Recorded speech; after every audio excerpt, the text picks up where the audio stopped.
हाँ जी, अस्सलाम वालेकुम मेरे प्यारे भैन भरा। हाँ जी सुनाओ जी की हाल चाल, सुनाओ सब ठीक ठाक, अम्मी अबू भैन भरा राजी वाजी। हाँ जी अल्हम्दुलिल्लाह, शुक्र अल्लाह दा, असी भी ठीक हाँ। हाँ जी मेरे भैन भरा व्लॉग बनाना शुरू कर लिया वा।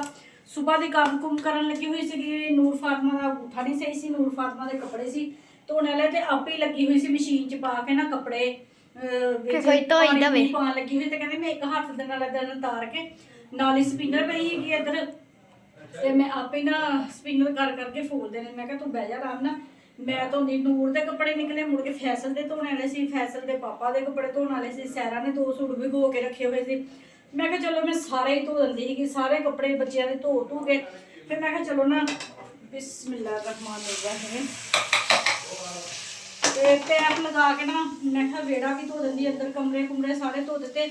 गर्मियां आ गई है ना तो वेड़ा इदा ना साफ ना होवे ते अच्छा नहीं लगता है।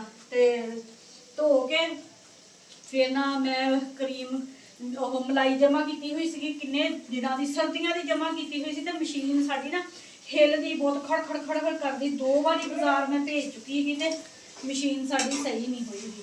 तो मैं चलो उधरों ना अपने देवर वालों ना मशीन मंगवाती थी जूसर मशीन, तो वो इतने घर मंगा के ना कढ़ लेंदे है। ऐसे तो पापा कहते भी इतने की मंगानी, आप उधर ही चलते, उधर ही मशीन जूसर च मक्खन कढ़ लेंदे है। तो उधर गैस है उधर ही आप घे बना लाँगे। फिर दोपहर सिखर दोपहर सी ना असी उधर गए हैं, उधर जाके मैं मक्खन कढ़िया माशाल्लाह किलो घे साडा निकलिया है। घे की जरूरत हूँ तां सी गर्मियां आ गई है, सालन खत्म भी हो जाता है। तो दोपहर में ना रात का सालन खा लेना दिल भी नहीं करता है। मतलब तंदूर रोटियां लगवा लेंदा है वा, नाल चटनी चुटनी पुदीने की बना लेंदा है। तो देसी घे नाल रोटी चोपड़ के ना बंदा रोटी खा लेंदा है। इस बार देसी घे कढ़ लिया वा। हाँ जी असी अज बना लगे है कट्टे का मगज़। काफ़ी दिन हो गए से दिल करता पे असी कट्टे का मगज़ बनाने नूं। 2 मगज़ है इन्हों हल्दी तो नमक पा के उबाल लिया है वा। इन्हों के उपर ना अपना की कहते होंगे माचिस की तीली ना तिखी जी सुई तरह बना के ना इस तरह करके जड़ियाँ नाड़ा होंदियां ना वो कढ़नियाँ बहुत जरूरी होंदियां वा। अच्छे तरीके से साफ करना होंगे। मिर्च मसाले सारे मेरे भैन भरावां नूं पता है किहड़े पैंदे है। ठीक है जी प्याज असी पाए है ज़्यादा सारे, असी मसाला ही बनाना है। प्याज करांगे चंगे तरीके नाल ब्राउन। 4 बड़े बड़े टमाटर ले ले, अदरक लसन का पेस्ट बना लिया है वा। गर्मी बहुत ज़्यादा हो गई है तो मेरा अज इरादा है वा मैं तो भैया अज पैना है छत पर। ऐशा के पापा ने कहा है भी तुसी भी मेरे नाल उपर छत पर पैना, पखा बैठक च भी तो चलता है, सेन च बच्चे पैंदे है तो बैठक च असी पैंदे है। मैं भी फायदा गर्मी दे विच पैने दा। मैं ना अपने पैन का ना एक शाल बिछाई हुई मोटी बिछा के वो 2 गिलास पानी के सिटदी है, सिट के फिर अपने पौंचे गिले करदी हाँ, फिर मैं अपनिया बावां गिलियां करदी, फिर मैं अपने उपर पानी सिटदी तो फिर मैं पैंदी कि रात को जिदन वक् लवा तो थल्लों मेरे पैरों में ठंडा ठंडा बिस्तर लगे। इस तरह करके मैं रात को पैंदी। 3 दिन हो गए रोज़ाना मैं इसी तरह करती है। मैं कहा चलो अज ना छत दे पै के भी नज़ारा लेंदे है कि मच्छर के नाल की भा साडी विकदी कि वैसे लोशन हैगा वा, लोशन भी लगावांगे तो मच्छर बत्ती भी लगावांगे तो नाल पखा भी चलावांगे। अज रात उपर पैना है वा। ऐसे तो पापा का ना भज्जे दे होंगे रात को थले, तो मैं कहना भी तुसीं भी अज उपर ही पैना है वा। हुण बच्चों को कहते हैं छत पर जाके ना मंजे मुंजे कड्डो तो पानी पूनी छिड़कावो छत पर। अज ना असीं छत पर पैना है। सालन सुलन बनाते है। मेरा इरादा है वा रोटियां तो दूर तो नहीं लवेगी है नहीं, चलो जिदा मर्जी भाई। सालन बना के थोड़ा दिखाते है मज़ेदार जिहा मगज़ कट्टे का। तंदूर वाली ना मोटी होवे ना। हाँ जी ਜਿਹੜੀ ਘਰ ਵਾਲਾ ਰੋਟੀ ਨਾ ਨਰਮ ਹੁੰਦੀ ਆ ਤੇ ਉਹ ਖਾਈ ਜਾਣੀ। ਇਹਦੇ ਨਾਲ ਤੰਦੂਰ ਵਾਲੀ ਰੋਟੀ ਹੋਣਗੀ ਤੇ ਫਿਰ ਨਹੀਂ ਖਾਈ ਜਾਣੀ। ਮਗਜ਼ ਨਾ ਥੋੜਾ ਹੈ ਨਾ ਸਾਲਨ। चलो घरे ही बना लेंगे फिर रोटियां। मैं सालन बना लेंदी, तू नमाज पढ़ ला, नमाज पढ़ के फिर आप रोटियां पका लेंगे। मेरी इन्नी ज़्यादा लगी हुई है ना, दोपहर चावल खाते, रायता वगैरह बनाया सीगा, चावल तो ऐ करके हजम हो जाते हैं।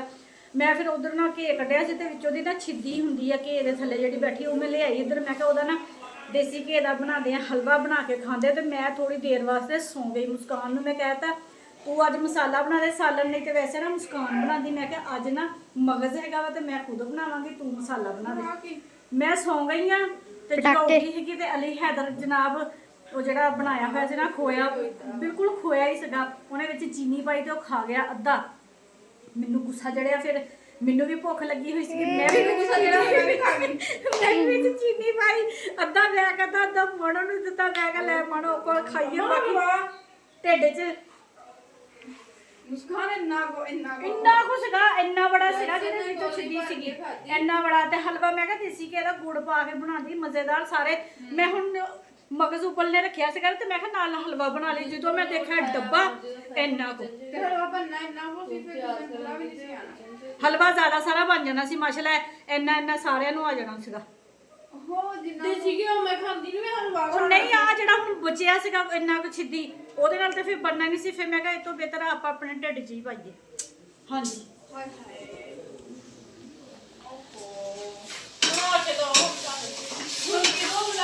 ਹਲਵਾ ਵੈਸੇ ਬਣਾਉਂਦਾ ਵਾ ਹਾਂ ਅੰਮਾ ਆਂਡੇ ਪਾ ਕੇ। ਹੁਣ ਕਿੱਥੋਂ, ਹੁਣ ਦੇਸੀ ਦੁੱਧ ਖਾਲਸ ਉਧਰੋਂ ਲਈਦਾ ਸੀਗਾ, ਮਲਾਈ ਵੀ ਸੀਗੀ ਮਲਾਈ ਤੇ ਆਂਦੀ ਹੈਗੀ, ਪਰ ਗਰਮੀਆਂ ਆ ਗਈਆਂ, ਉਦੋਂ ਤੇ ਚਾਹ ਬਣਾਈ ਦੀ ਸੀਗੀ ਤੇ ਉਹਦੇ ਮਲਾਈ ਲਾਈ ਸੀ, ਬਾਕੀ ਦੁੱਧ ਆਟੇ ਦੇ ਲੈਣੀ ਸੀ। ਤੇ ਹੁਣ ਦੁੱਧ ਪੀਦਾ ਵਾ, ਫਿਰ ਦਾ ਦਿਲ ਨਹੀਂ ਕਰਦਾ ਹੈਗਾ ਮਲਾਈ ਲਾਣੇ ਦਾ। ਸਰਦੀਆਂ ਨੂੰ ਤੁਸੀਂ ਕੱਢਦੇ, ਸਰਦੀਆਂ ਨੂੰ ਕੱਢਦੀ ਹੁੰਦੀ ਆ।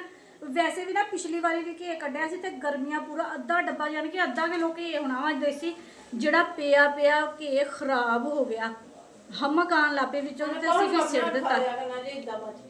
ਹੁਣ ਐਤਕੀ ਮੈਂ ਨਾ ਚੂਰੀ ਬਣਾ ਕੇ ਖਾਇਆ ਕਰਨੀ, ਸੈਰਾਂ ਨੂੰ ਪਤਾ ਲੱਗ ਗਿਆ ਤੇ ਉਹਨੇ ਤੇ ਮਾਸ਼ਾਅੱਲਾ ਰੋਜ਼ ਚੂਰੀ ਚਾਰੀ ਕੁਛ ਨਾ ਕੁਛ ਉਹ ਫਿਰ ਬਣਾ ਲੈਂਦੀ ਹੈ ਤੇ ਖਾ ਲੈਂਦੀ ਹੈਗੀ ਆ। ਐਤਕੀ ਖਤਮ ਕਰ ਦੇਣਾ। ਤੇ ਤੁਹਾਡੇ ਪਾਪਾ ਭਲਾ ਕੀ ਕਹਿਣ ਡੇ ਸੀ, ਕਹਿੰਦੇ ਮਾਸ਼ਾਅੱਲਾ ਕਿਲੋ ਘੀ ਨਿਕਲਿਆ ਹੈਗਾ ਵਾ ਤੇ ਵੇਚ ਨਾ ਦੇਵਾਂ।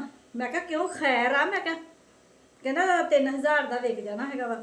ਮੈਂ ਕਿਹਾ ਸਦਕੇ, ਮੈਂ ਕਿਹਾ ਅਸੀਂ ਦੁੱਧ ਤੋਂ ਲਾ ਕੇ ਮਲਾਈ ਜਮਾ ਕਰਕੇ ਘੀ ਬਣਾਇਆ ਹੈਗਾ ਤੇ ਤੁਸੀਂ ਕਹਿੰਦੇ ਵੇਚ ਦਿਓ। ਮੈਂ ਕਿਹਾ ਅਸੀਂ ਨਹੀਂ ਵੇਚਣਾ ਬੁੱਚਣਾ, ਸੂਜੀ ਮੰਗਾ ਲਓ ਬਣਾ ਦਿੰਦੇ।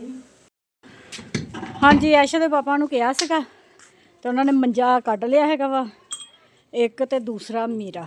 ਠੀਕ ਆ ਜੀ, ਅਸੀਂ ਅੱਜ ਨਾ ਛੱਤ ਤੇ ਪੈਣਾ ਹੈਗਾ ਵਾ, ਦੇਖਣਾ ਵਾ ਮੱਛਰ ਨਾ ਸਾਡੇ ਨਾਲ ਕਿੰਨੀ ਕੁ ਲੜਾਈ ਕਰਦੇ ਆ। ਵੈਸੇ ਮੈਂ ਉੱਪਰ ਛੱਤ ਤੇ ਰੋਟੀਆਂ ਪਕਾਉਣ ਵਾਸਤੇ ਆਈ ਆ, ਮਿਸਬਾ ਨੇ ਪੇੜੇ ਕਰ ਲਏ ਹੈਗੇ ਆ ਤੇ ਰੋਟੀਆਂ ਬਣਾਉਂਦੇ ਆ, ਭੁੱਖ ਲੱਗੀ ਹੋਈ ਆ। ਕੀ ਆ ਹੈ, ਕਾਫੀ ਜ਼ਿਆਦਾ ਹੁਣ ਸਾਡੇ ਨਾ ਬੈਕ ਸਾਈਡ ਤੇ ਮਕਾਨ ਬਣ ਗਏ ਹੈਗੇ ਆ, ਦੇਖੋ ਕਿੰਨੇ ਜ਼ਿਆਦਾ। ਮਾਣੋ ਬੀਬੀ ਵੀ ਸਫਾਈ ਕਰਵਾਉਣ ਡਈ ਆ, ਉਹ ਵੀ ਮਕਾਨ ਬਣਨ ਡਏ ਹੈਗੇ ਆ।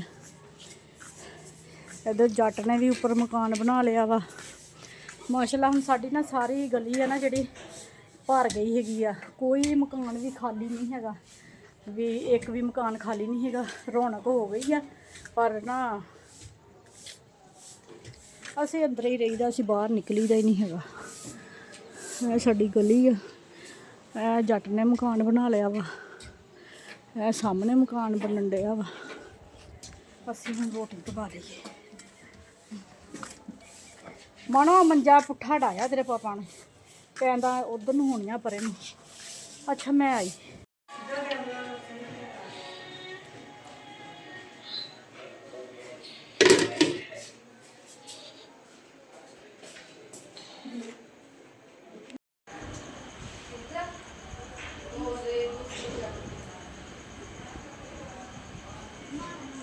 ਮਜ਼ੇਦਾਰ, ਬਹੁਤ ਮਜ਼ੇਦਾਰ ਬਣਿਆ ਹੈਗਾ। ਮਗਜ਼ ਜ਼ਬਰਦਸਤ, ਮੇਰੇ ਕੋਲ ਹੁਣ ਬੋਲਿਆ ਨਹੀਂ ਜਾਣ ਡਿਆ। ਰੋਟੀ ਖਾ ਲਵਾਂ, ਰੋਟੀ ਖਾ ਕੇ ਤੇ ਫਿਰ ਵਲੋਗ ਬਣਾ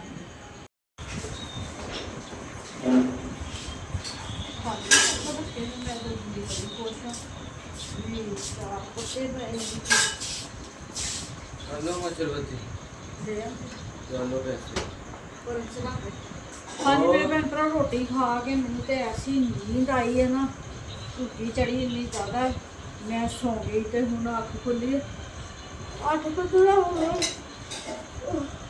ਮੈਡੀਸਨ ਖਾ ਕੇ ਤੇ ਅੱਜ ਮੰਜੇ ਛੱਤ ਚੜਾਏ, ਥੱਲੇ ਬੈਠੇ। ਮੇਰੇ ਇੱਥੇ ਇੱਕ ਮੱਛਰ ਲੜ ਗਿਆ ਵਾ ਤੇ ਲੂਣ ਲੱਗੀ ਹੋਈ, ਪਤਾ ਨਹੀਂ ਅੱਜ ਕੀ ਬਣਨਾ ਹੈਗਾ ਵਾ। ਛੱਤ ਤੇ ਪੈਣ ਲੱਗੇ ਸੀ, ਲੋਸ਼ਨ ਲੈ ਚੱਲੀ ਆ ਨਾਲ, ਭੁੱਖਾ ਲਾ ਲੈਣਾ ਵਾ, ਦੇਖਦੇ ਆ ਕੀ ਬਣਦਾ ਵਾ। ਹਾਂਜੀ ਮੇਰੇ ਭੈਣ ਭਰਾ, ਤੁਹਾਨੂੰ ਸਾਡਾ ਇਹਦਾ ਵਲੋਗ ਅੱਛਾ ਲੱਗਿਆ ਵਾ ਤੇ ਲਾਈਕ ਕਰੋ, ਸਬਸਕ੍ਰਾਈਬ ਕਰੋ, ਘੰਟੀ ਦਾ ਬਟਨ ਲਾਜ਼ਮੀ ਦਬਾ ਦਿਆ ਕਰੋ। ਅੱਗੇ ਤੋਂ ਅੱਗੇ ਵਲੋਗ ਨੂੰ ਸ਼ੇਅਰ ਕਰਿਆ ਕਰੋ ਤੇ ਪਿਆਰੇ ਪਿਆਰੇ ਕਮੈਂਟ ਕਰ ਦਿਆ ਕਰੋ। ਤੁਹਾਡਾ ਕੁਛ ਨਹੀਂ ਘੱਸ ਜਾਣਾ ਹੈਗਾ, ਮੇਰੀ ਹੌਸਲਾ ਅਫਜ਼ਾਈ ਹੁੰਦੀ ਆ। ਆਪਣੀਆਂ ਦੁਆਵਾਂ 'ਚ ਮੈਨੂੰ ਯਾਦ ਰੱਖਿਓ, ਮੈਂ ਵੀ ਆਪਣੀਆਂ ਦੁਆਵਾਂ 'ਚ ਆਪਣੇ ਭੈਣ ਭਰਾਵਾਂ ਨੂੰ ਯਾਦ ਰੱਖਦੀ। ਮੈਨੂੰ ਤੇ ਹੁਣ ਇਜਾਜ਼ਤ, ਅੱਲਾ ਹਾਫਿਜ਼।